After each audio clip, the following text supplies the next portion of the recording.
Assalaamu calaykum caruure waa sheekadii ahayd in la maqlo waalidka. Xaafad ayaa waxaa ku noolaa digaagadii saddexdeeda carruur ah. Saddexda carruur laba ka mid ah ayaa hooyadood wax ka maqli jiray mar walbana la joogi jiray. Midka saddexaad wuxuu ahaa mid hooyadiis aan waxba ka maqlin mar walbana iska wareegi jiray. Hooyadii ayaa waxay ku tiri carruure isla jooga hana kala tegina mar walbana cuntada isla raadsada. Cunto ayay dhulka ka cunayeen wayna soconayeen. Carruure hooyadii ayaa waxay aragtay sabuul agtooda yaallo. Waxayna ku tiri hooyadii idhageysta carruurteyda quruxda badnayday ma aragtiin halkaa sabuulka yaallo. Waxay tiri ha isku dayina inaad cuntaan sabuulkaasi sababtoo ah wuxuu idiin istaagayaa dhuunta. Carruure si walba oo hooyadood u waaniso kii saddexaad wuxuu aaday sabuulkii si uu u cuno. Wuxuu yidhi hooyo iima jeedee sug aan cune sabuulkan. Hal xabba ayuu goostay markuu laq is yirina dhuunta ayay u istaagtay.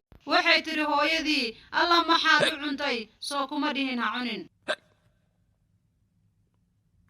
Waxay tiri halkaan igu sug waxaan kuu keenayaa biyo aad cabto.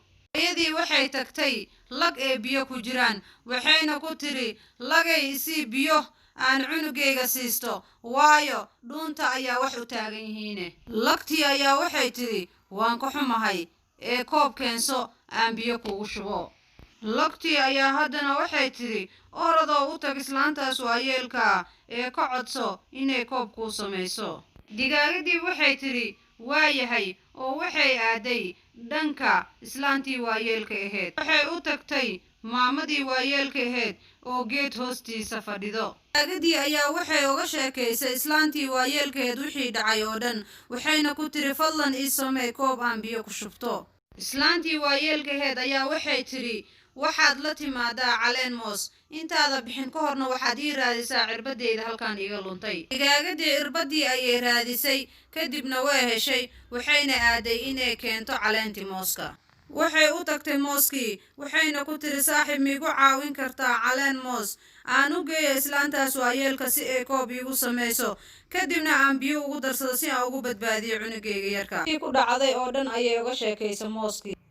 Wuxuu yidhi mooskii waan ka xumahay waa arrin murugo leh ee waan ku siinayaa laakiinse intaas ka horo waa inaad u tagtaa ninka beeralayda ah waayo caleenta way culus tahay si asaga uu kugu jaro. Digaagadii way soo carartay waxayna u tagtay ninkii beeralayda ahaa. Ninkii beeralayda wuxuu yidhi maxaa waaye degdegaan maxaa dhiboo jiro. Digaagadii waxay tiri caawi ninka naxariista badanow waayo cunugayga ayaa xanuunsan wuxuuna liqay galey oo dhuunta u taagan ee fadlan kaale caleen moos ii soo jar.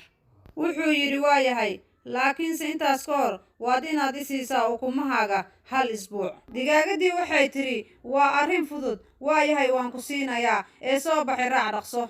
Ninkii beeralayda ahaa wuxuu u gooyay caleentii mooska digaagadii wuuna siiyey. Ninkii beeralayda ayaa wuxuu yidhi qaado waan kuu gooye. Digaagadii yareed ayaa waxay tiri waad mahadsantihiin labadiina. Digaagadii waxay la soo oroday caleentii mooska waxayna u geysay duqdii waayeelka ahayd. Duqdii ayaa waxay tiri keen aan kuu sameeyay hadda koobka. Digaagadii ayaa waxay tiri waad mahadsan tahay waxayna la carartay koobkii waxayna ula carartay xaggii. Waxay soo darsatay biyihii waxayna u mahad celisay lagtii. Digaagadii way soo carartay waxayna u geysay biyihii wiilkeeda oo sugayay. Cunugii yaraa biyihii ayuu cabay hooyadiina waxay u mahad celisay Allahii ka joojiyay hingada.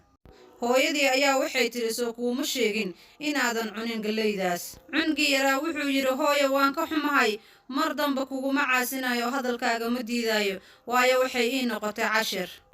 Hooyo hadday cafi. Carruure ogaada wax walba uu waalidkaaga kuu sheego waa wax naftaada u wanaagsan.